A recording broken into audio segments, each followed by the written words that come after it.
Hello my dear students, मैं वैस मोहम्मद और आप सभी को आपके अपने ही YouTube channel math and physics zone Gopalganj में आपका फिर से वेलकम है। जैसा कि आप सभी को पता है, अभी की डेट में जो मैट्रिक के बच्चे हो गए, मैट्रिक के वो आप चाहे बिहार बोर्ड ले लो चाहे आप सीबीएसई बोर्ड, है ना। तो ये दोनों बोर्ड के जो बच्चे हैं जो कि एग्जाम दे चुके हैं, जिनका रिजल्ट आ गया है और वो अभी तक अभी अपने पढ़ाई को कंटिन्यू नहीं रखे हैं। बहुत सारे बच्चे ये होते हैं कि अभी समय निकल जाने के बाद, समय जब निकल जाता है तो समय निकल जाने के बाद हम लोग अपने वो जो होता है ना कि हम अपने सिलेबस में हम अपने, चाहे हम पीसीएम पढ़ रहे हो या पीसीबी पढ़ रहे हैं, क्या होता है कि हम उतनी चीजों को एक्सप्लोर नहीं कर पाते हैं फिर अगेन 12th में, है ना। तो क्यों ना हम समय को ध्यान में रखते हुए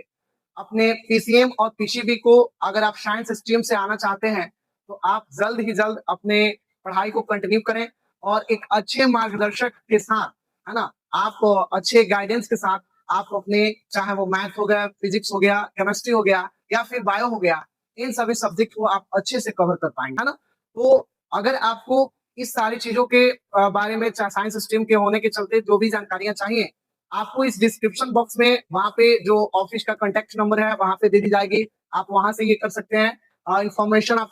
प्राप्त कर सकते हैं, या फिर आप ये कर सकते हैं कि आप डायरेक्ट कोचिंग पर आकर, यानी कि ऑफलाइन आप ऑफिस पे आकर वहां पे आप सारी इंफॉर्मेशन को कलेक्ट कर सकते हैं, है ना। तो मैं आपसे एक चीज यही कहूंगा कि देखिए, समय क्या है कि समय बहुत ही इंपॉर्टेंट है। अगर हम लोग समय को ध्यान में ना रखते हुए, अगर हम समय को नहीं पहचानते हैं, समय को ध्यान में ना रखते हुए अगर हम काम नहीं करेंगे तो फिर क्या होगा, बहुत सारे दिक्कतें परेशानी आना स्टार्ट हो जाएगा। बहुत सारे बच्चों का मैट्रिक एग्जाम देकर आते हैं, उन लोग का ये रहता है कि चलिए भाई, 11th हमने पास आउट किया, मैट्रिक हमने पास आउट किया और 11th थोड़ा मौज मस्ती कर लेते हैं, 12th में हम पढ़ाई करना चाहेंगे, है ना, 12th में अच्छे से अच्छे ढंग से पढ़ेंगे। तो मैं आपको बता दूं कि ये सारी चीजें कहने की चीजें हैं। और जब आप 12th में जब आके बैठिएगा तो काश ये चीजों को वहां पे सोचे रहिएगा कि काश अगर मैंने 11th पढ़ा होता तो आज मेरा 12th जो है बहुत अच्छा से जाता। तो मैं आपको बता दूं कि सबसे पहली चीज ये है कि हमें 11th में अपने बेस को ठीक करना है। 11th के अकॉर्डिंग ही सारी चीजें, 11th के जितनी भी सारे कॉन्सेप्ट हैं, जो बच्चे 11th को अच्छे ढंग से पढ़ लेते हैं,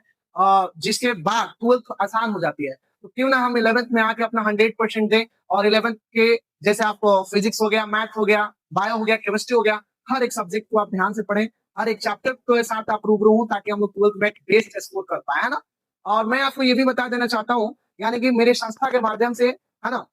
चाहे वो मैथ हो, फिजिक्स हो, केमिस्ट्री हो, बायो की क्लास दी जाती है, जिसमें कि मैं फिजिक्स और मैथ पढ़ाता हूँ आपको, है ना। और वो चीजें आपकी सारी चीजें, अब जितनी भी 11th की चीजें की मैं बात करूं, 11th की जो भी चीजें हैं, अगर आप कहा जाए ना कि हायर एजुकेशन के लिए बात की जाए, चाहे आप जेई का एग्जाम देना चाहते हो या नीट का एग्जाम देना चाहते हो, या फिर आप एंटी जो भी आप जैसे कहा जाए ना कि आगे चल के हम लोग सीयूटी का एग्जाम देना चाहते हैं, ये सारी चीजें में आपकी ये बेसिक, है ना, बहुत ही इंपॉर्टेंट होगी, है ना। तो क्यों ना हम लोग 11th को जल्द ही बैच को ज्वाइन करें और ज्वाइन करने के बाद अपने अपने 11th को अच्छा तरीके से हम लोग अपने 11th को अच्छा एक डायरेक्शन दे पाए, और जिसमें हम लोग साथ में 12th के साथ एक अच्छा स्कोर करते हैं, ठीक है ना। ठीक है दोस्तों,